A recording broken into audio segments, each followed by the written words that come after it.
of this phone a week or so ago, and in this video what I want to do is share with you my update with it. I've had it for about a week and I've been using this thing pretty a lot. You know, I have my SIM in here as the main phone. I just took it out for the Galaxy A51 because I'm testing that phone out.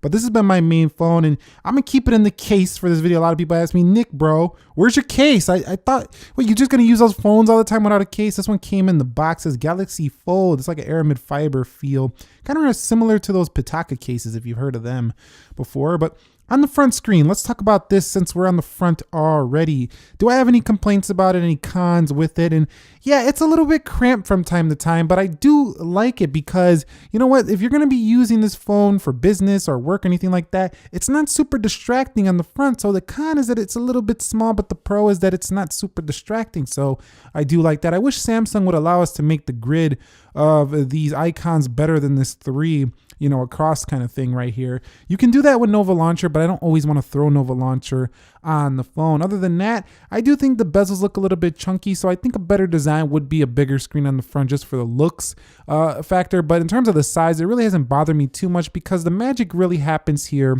on the inside. And how has this inside display been? Well, I can say one thing. When you're using it in landscape mode, it feels like you have an iPad mini on the go, but with very thin bezels, and that shit is just crazy for the Galaxy Fold right there. So you can see very minimal bezels, but the screen size is almost the size of an iPad mini, which is pretty incredible. I actually plan on comparing this to the iPad mini. Now, I want to discuss that crease a little bit because people say they don't see it. I think that's incorrect. I do see it in certain lights outdoors, and if I'm looking at this thing on an angle, I do see the crease. Now, are they correct about saying that it doesn't bother them? I would agree with them there for everybody saying this crease doesn't really bother them, because it didn't bother me either, and that's because it kind of disappears when you're looking at it dead on, which is kind of how you're most of the time going to be using this, and looking at it is dead on. But you do notice a crease, and you will notice it when scrolling as your finger goes through the crease on the Galaxy Fold. But overall, this display on the inside, very beautiful. OLED, super bright, and super rich colors. It's like having a little TV in your pocket, and it's so insane how when you open it up, it just seems so much larger than when it is closed, but it's also very thin when open. And I noticed that a lot of people think that it's a con of how thick this phone is. I think it's actually a pro, even though you would think there would be a bigger screen for how thick this phone is. It gives you something to hold on to. You don't really feel like it's going to slip out of your hand like a lot of thin and slippery smartphones on the market. Also, because this is very narrow, I found this a very big pro going side to side. Just very easy to hold this phone. And this side right here kind of looks like two phones smashed together on this side, which is not the best look, but still, you know, for what you get on the inside, I'm cool with that. Now at the bottom, some people think there's 2 charging ports. No, there's only one USB-C, and the stereo speakers on this thing sound fantastic, and I've only really used those with the inside display.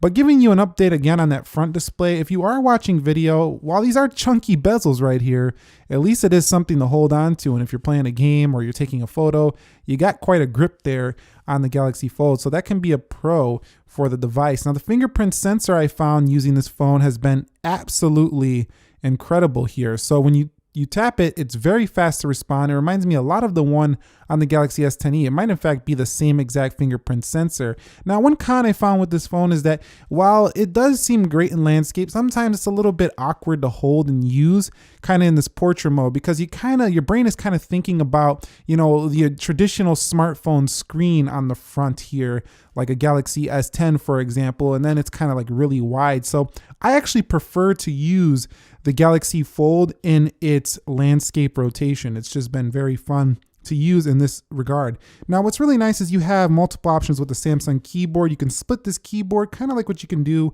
on an iPad. You can also float this keyboard on the Samsung Galaxy Fold, and those options are pretty great, but I did find myself using the Google keyboard quite a bit on this phone, as I do think it's a little bit faster and more snappy than the Samsung keyboard. And when it's folded closed, it's actually quite comfortable to talk to people on the phone because it's so narrow. Like I said, it feels kind of natural to hold it up to your ear. Now, when it's open, you cannot make phone calls. You need to talk through a speaker if you want to make phone calls on the inside. The other thing I'm extremely happy about with this phone, it's a big pro, is the battery life. It would be such a shame if the Galaxy Fold had horrible battery life, but luckily it does not have horrible battery life. It's actually pretty in line with the Galaxy S10 Plus, iPhone 11 Pro Max, those phones that last all day easily.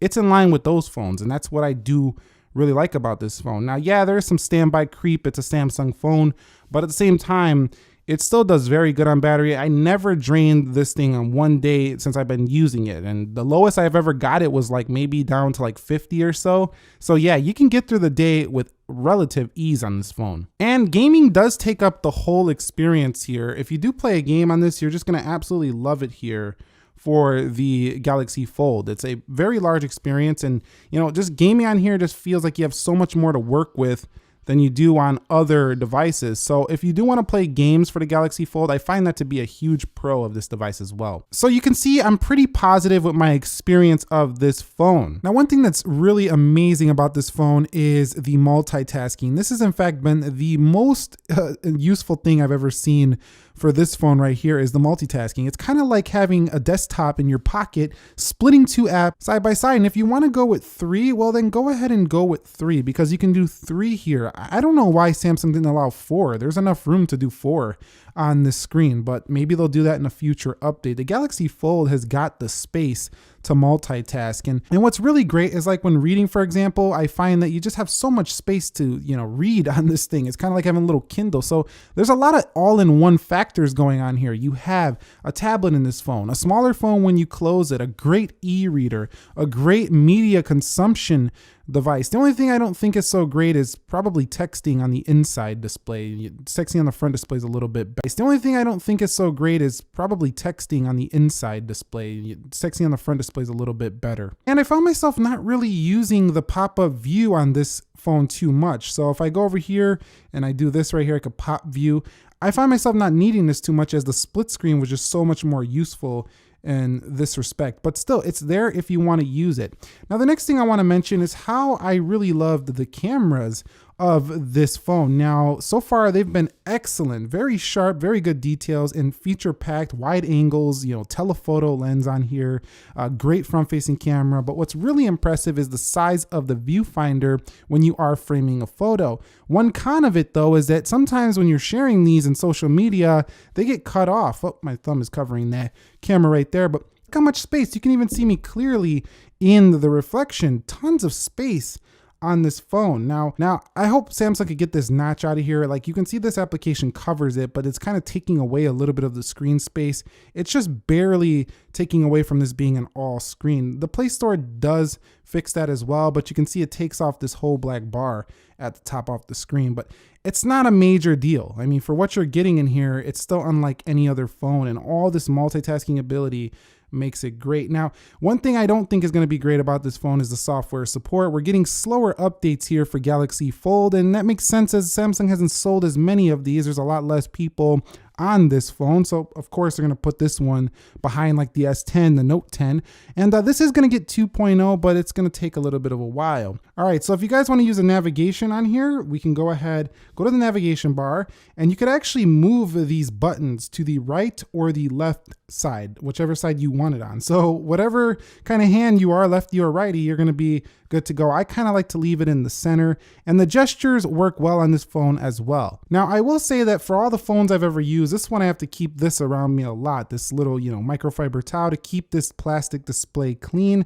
And the plastic display has been pretty durable as long as you're not, you know, knocking it around, you know, putting sharp objects on it. If you take care of it, it's just fine. I did get a couple hairline scratches already, but nothing too serious. And some dust does get in here a little bit more often than I would like, and that's because the lip is raised. There's like a raised, you know, protector around this display, so you will trap a little bit of dust in there. And this phone makes me worry about a little bit about, you know, water, like if it rains outside or if I get, you know, near a lot of dust, like maybe sand or something. So keep this thing very protected if you know you're going to be in environments like that. Now the hinge itself has been performing very well, and I noticed that over this time using it that it's gotten even more precise. Like it kind of breaks in, you know, it's a little bit tight when you first open the phone up, but it gets, as you start using it more and using it more, it kind of breaks in and it feels a little smoother and snaps close a little bit better. I also noticed another pro is that when you have it placed down, there's no jiggling on the table. Like a lot of phones will, you know, move around because they're not totally flat. The Galaxy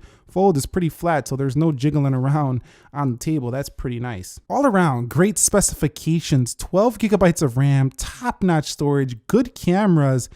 The design and the price are the only thing questionable, but if you think about the price of this phone and why many people didn't buy it, it's because $2,000 is just too much for the average consumer. However, I don't think this phone is a smartphone replacer. I don't think this is going to replace what we know and come to love as the smartphone. What I think this is a category defining pioneered smartphone by Samsung, and I think that in the future this is just going to be another category of phones that you have an option to choose from, and I really do hope it takes off because I think it's very practical for people who want to get a lot done on their inside screen but don't really want to be bothered by a very distracting large smartphone on the front. They want something portable on the front. This concept I think has been well executed by Samsung, and I've been enjoying using it so far, and my update on it is that I think if you're into tech, you got the money and you really have your eye on this device, you're not going to be disappointed.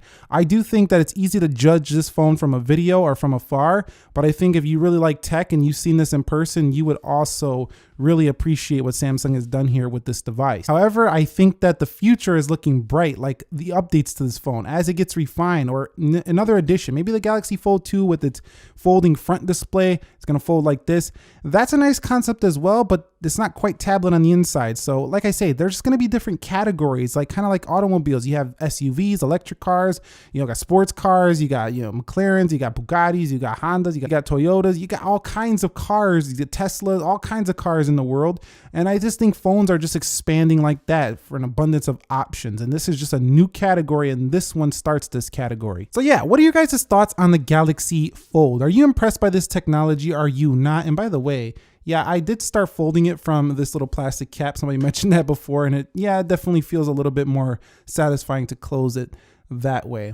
But what are your thoughts on this new technology? So far for me, if I was to rate this from 1 to 10, I would say right now it's about an 8. It's about 2 points away from being perfect because all they really need to do is improve the durability. That's 1 point, and maybe improve the screen on the front, make it a little bit larger. 2 points, and we're done. We have basically an amazing fold. So this is a great first attempt.